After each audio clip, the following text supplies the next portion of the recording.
So mga bagay na po pwede mong gawin upang hindi makatiis ang isang lalaki na habulin ka. Yes mga kamamay, kahit pigilan po nila, basta sundin nyo lang po mga kamamay yung mga bagay na sasabihin ko at talagang hindi nila mapipigilan ang kanilang sarili na talagang habulin ka, na hanapin ka, na mamiss ka. Kaya mga kamamay, isa lang palagi ang aking hinihiling.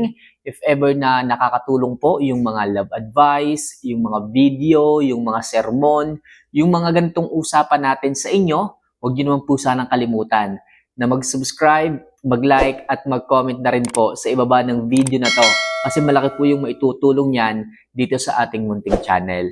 Kaya mga kamamay, kung nagawa niyo na po yan, maraming salamat at simulan na po natin ang ating topic ngayong gabi na to. Alright? So ano nga ba yung maaari mong gawin pagdating sa inyong relasyon o sa isang lalaki upang hindi makatiis na habulin kanila? So number 1, huwag mong madalas iparamdam o ipakita na namimiss mo siya.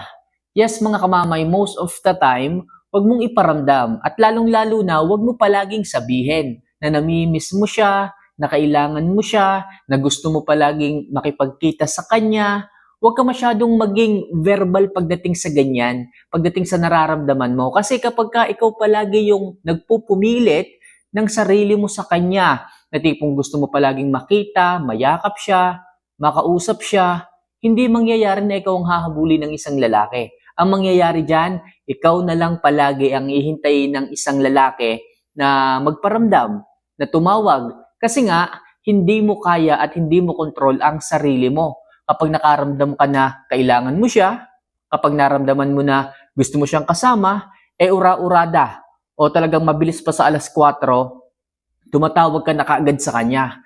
Pero kung ikaw yung babae na kaya mong i-control ang sarili mo, na tipong pag hindi ka nagparamdam, lalaki ang magpaparamdam.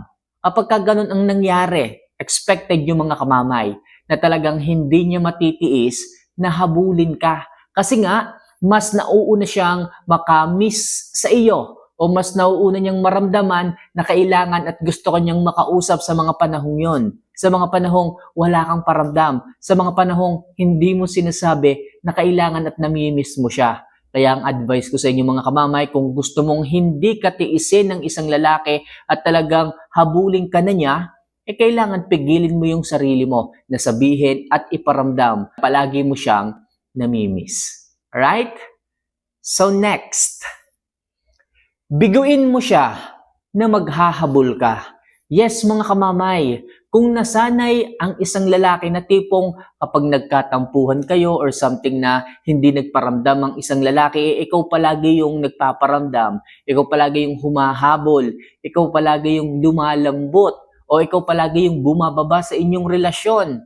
Kasi ang hirap sa'yo, masyado kang malambot. Hindi mo kaya na tipong pag hindi nagparamdam yung lalaki, ikaw na yung nanunuyo kahit hindi naman ikaw yung nakagawa ng mali. Mahirap din po yun mga kamamay. Mahirap pong humingi ng tawad, mahirap pong maghabol sa isang lalaki lalo pat hindi naman ikaw ang may kasalanan. Kapag ka ganyan mga kamamay, yung tipong nasanay nga yung isang lalaki na tipong hahayaan ko lang to, hahayaan ko lang na lumipas ang araw, ang gabi, ang buwan na hindi magparamdam. Alam ko naman na yung babae na yon, hindi ako matitiis. Okay? Siya yung maghahabol palagi sa akin kasi hindi niya kayang nagagalit ako sa kanya. Hindi niya kayang tinitiis ko siya. Kaya mamaya-maya lang o bukas, kamakalawa, magpaparamdam na yon. So ang gawin mo kamamay, biguin mo siya. Yung pag-aakala niya, nahahabulin mo siya, na magmamakaawa at ikaw pa yung magsusorry sa kanya, biguin mo, wag mong gawin hanggang sa magtaka, hanggang sa mapaisip siya sa iyo, hanggang sa kumunot na lang ang kanyang noo kung bakit hindi ka nakagaya ng dati, dating naghahabol, dating nagmamakaawa pa sa kanya, dahil ayaw mo, natitiisin kanya, so baguhin mo yon, maging matigas ka. At mas maganda, syempre, kailangan mong timbangin. Timbangin mo ang sitwasyon kung talagang sino ang mali.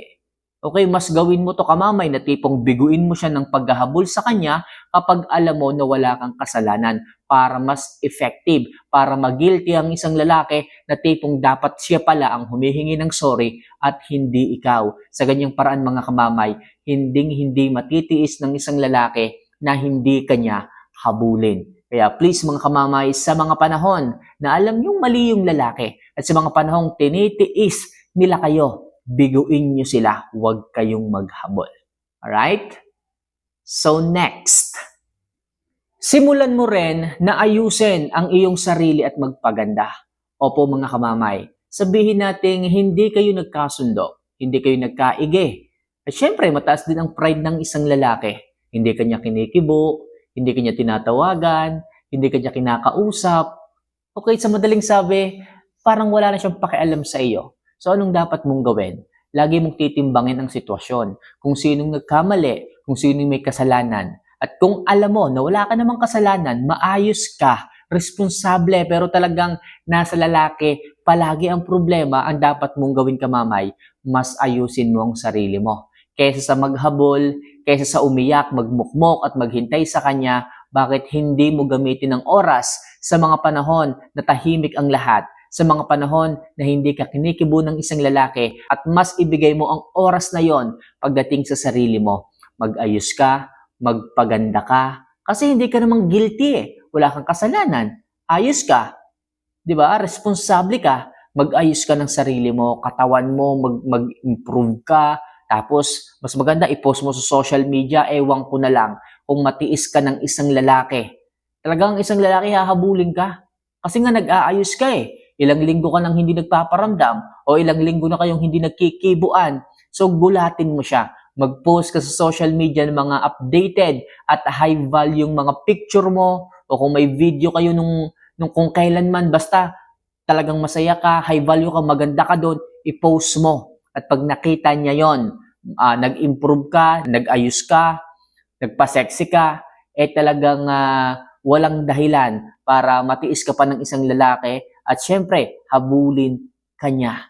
Sa ganyang paraan, pag nagpaganda ka, nag-ayos, nag-self-improve, hahabulin ka talaga ng isang lalaki. Alright? So next, kailangan hindi toxic ang ugali mo. Opo mga kamamay, uunahan ko na kayo Kaya po hindi bumabalik ang isang lalaki. Kaya po hindi nanunuyo ang isang lalaki. Kasi nga may ugali rin kayo eh. Kasi nga toxic pala ang ugali ninyo kaya ganyan. Tapos makikinig kayo sa aking mga love advice, yung pala kayo ang may problema, kayo ang dapat ayusin. Kailangan, lagi niyong titimbangin ang sitwasyon.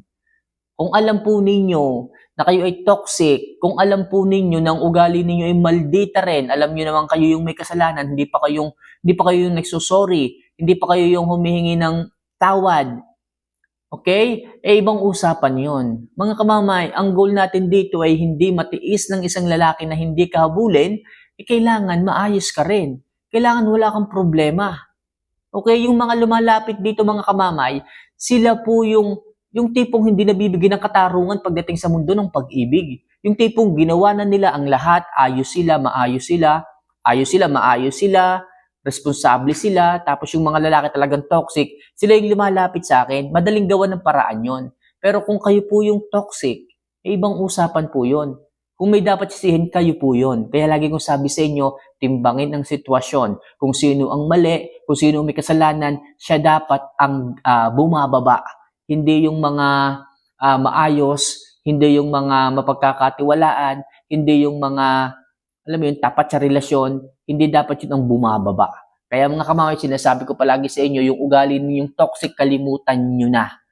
Okay, kung gusto nyo bumalik at hindi kayo tiisin ng isang lalaki at lalaki naman ngayon ang maghabol sa inyo, kailangan ipakita nyo na may maayos kayong pag-uugali, na hindi toxic ang inyong ipinapakita sa kanila para magkaroon sila ng dahilan para balikan kayo at muli nila kayong habulin pa. Alright? So maliwanag tayo And last, maging babaeng progressive ka. Anong ibig sabihin nito mga kamamay? Ang ibig kong sabihin, dapat ikaw rin yung isang babae na tipong nag-i-improve time to time. Hindi po pwedeng na-stack up ka na sa kung ano ka man ngayon. Okay? Dapat ikaw rin yung babaeng maaasahan. Ikaw rin yung babaeng nag-i-improve hindi lang sa sarili mo, maging sa skills mo. Dapat ikaw rin yung babaeng kayang kumita ng pera kahit nasa bahay lang. Kahit pa paano, marami na pong pwedeng i-sideline ang ating mga misis dyan o kayo mga girls. Pwede kayong mag-affiliate. Di ba? Pag sinabing affiliate, pwede po kayong gumawa ng video, magbenta ng ganito, online selling.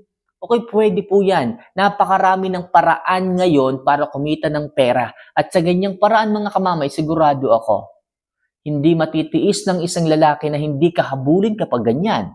Kasi nga, ikaw yung babaeng madiskarte. Ikaw yung babaeng progressive. Okay, kahit saan ka ilagay, kaya mong pumera. Kahit saan ka ilagay, maaasahan ka. Okay, ulitin ko. Kahit saan ka ilagay, maaasahan ka. Kapag ganyan kang babae, kapag ganyan ang ugali mo, nag-i-improve ka sa lahat ng aspeto ng sarili mo, malaki ang chance na talagang hindi ka kayang tiisin ng isang lalaking hindi ka habulin. Kaya mga kamamaya, tandaan niyo po sana yung mga tips na sinabi ko ngayon para sa ganon, hindi kayanin ng isang lalaki na hindi ka habulin. Alright? So mga kamamay, sana makatulong po ang mga love advice na ito pagdating sa inyong mga buhay pag-ibig. Sa mga gustong magpa-love advice, humingi ng coach pagdating sa buhay pag-ibig, nandito lang po ako. Pwede niyo po akong tawagan, i-message, kahit ano po. Okay? Kung ano mang maitutulong ko sa inyo, open-minded po ako pagdating dyan. So see you for our next vlog. Mahal ko po kayo. Paalam.